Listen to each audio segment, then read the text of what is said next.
This is probably the most important blaster for future blaster design and development. Hello, what is up guys? I'm your host Gordon and welcome to another What Am I video. What I got over here is a CS002 from the brand SKD. A pretty well-known brand for its Gelblasters. Yes my friend, finally another Gelblaster video. Gotta thank SKD for sending in one of these for today's review. In my point of view, this blaster over here is probably going to be the most important blaster in future design and development. If you guys are interested with one of these, all the necessary information will be provided in the description down below.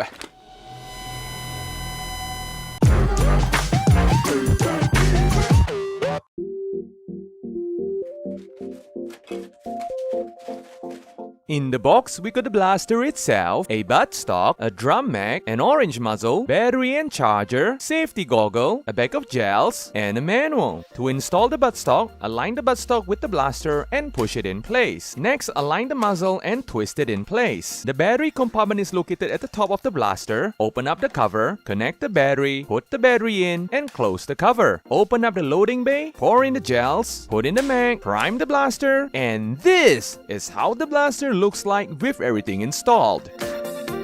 Okay, first look at the blaster. As you can see, the aesthetic of the blaster itself looks pretty futuristic, pretty sci-fi. It looks like one of those pulse rifle. A really big fan of the color scheme over here. I like the touch of orange on the bluish green body, a little bit of gray over here. And if you guys already noticed that the shades of bluish green of this blaster kind of looks like one of those bluish green on the Harrier. If you guys are watching this video are into foam flinging, definitely heard of the Worker Harrier before. Alright, back to the blaster. At the beginning of the video, I do mention that this is going to be the most important blaster for future gel blaster development. One of the main reason is the design itself. Like most gel blaster, you know, it kind of looks like the real deal, I mean the real steel counterparts, which is of course bad for certain countries. For example, Malaysia and Australia, and maybe some other countries as well. It is very true that you can still find like really toyish looking gel blasters out there that doesn't look like a real firearm, but usually those category of blaster don't really perform like their replica real steel gel blaster counterpart.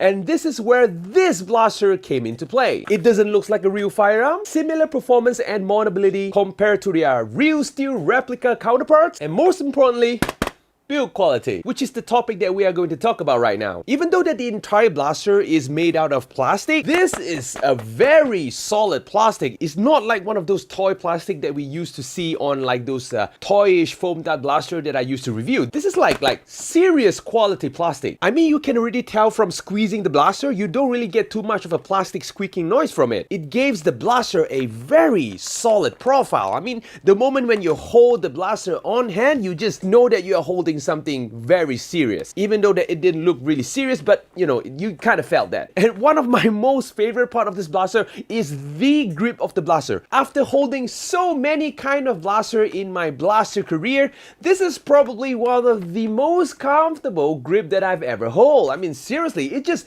fits in perfectly on my hand. And most importantly, the trigger pull is solid. I mean, it's great to pull. Definitely one of those clicky switchy triggers. It's not the squishy type, but it's more like a tactile type. And let us move on to the buttstock. The blaster comes with an adjustable buttstock over here. The buttstock is of course very comfortable. You got plenty of adjustability for this blaster over here. I mean, that is very long though. As for the Picatinny rail situation, you got a roll of Picatinny rail on top of the blaster. You got both Picatinny rail on both left and right hand side of the blaster. You don't have a Picatinny rail at the bottom of the blaster because this is actually not a priming handle, but a mag priming handle. I mean, with this over here as your mag prime, people can mistakenly think that you're holding like a foam dart blaster. I mean, this is a great looking shell for a foam dart blaster as well. I mean, the sensation of pulling this mag prime over here is really high quality. I mean, it felt really solid though. For the iron sight, we got a iron sight over here. I like that color separation of the iron sight. You can actually align the middle of the Picatinny rail with the iron sight over here, which is kind of accurate. And then the most important part, a giant orange muzzle to show the entire world that this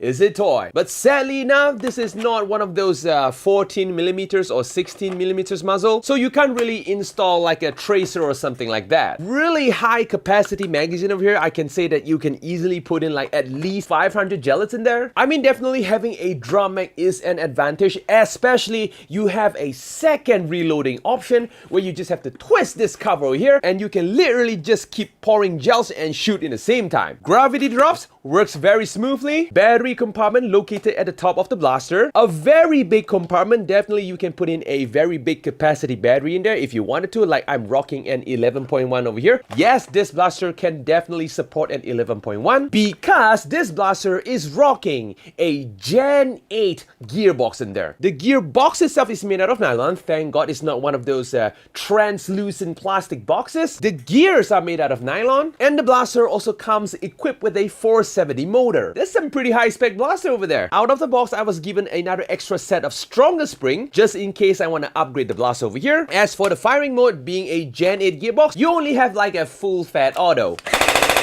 That's the sound of an 11.1, baby.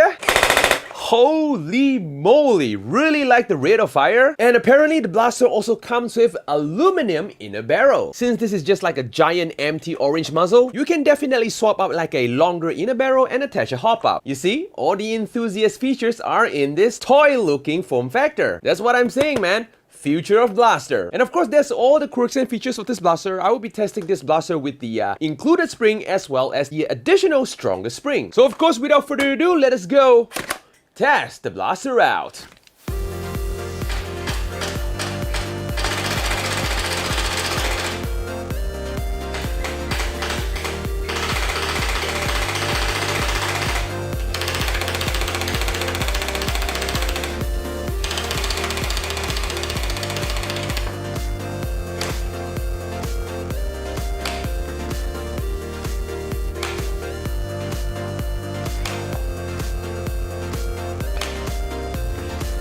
To upgrade the spring, first we will have to remove the buttstock, remove 3 of these screws, and next we will have to remove the spring holder using a screwdriver. You will just have to twist it and pull it out together with the spring. Align the stronger spring, push it back in there, and twist it in place.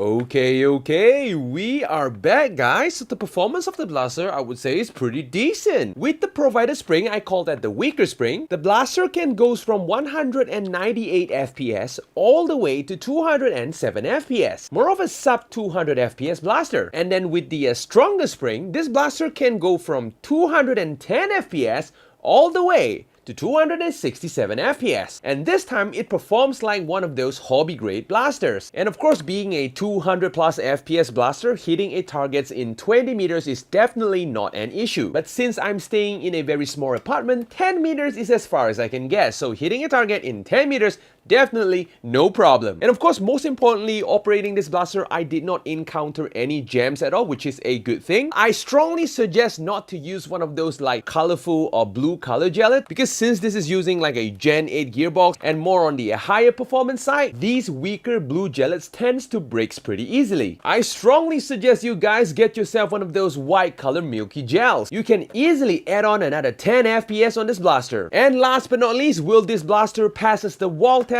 Of course, the blaster will passes my wall test with flying colors. Come on guys, this thing looks so good. Imagine that SKD actually come up with a nylon version of this. That is going to be pretty epic. So yep, I guess that's all of the blasters so far. I'm enjoying the blaster a lot. If you guys like this video, definitely smash the like button. I'll be posting video every Saturday and once in a while on Wednesday. So do remember to click on the subscribe button as well as the notification bell. And if you guys are into TikTok and wanted to see how I speak in other language in TikTok, come and follow me as well. So yep, Gordon's checking out and I'm going to see you guys in the next video. Yadios, guys.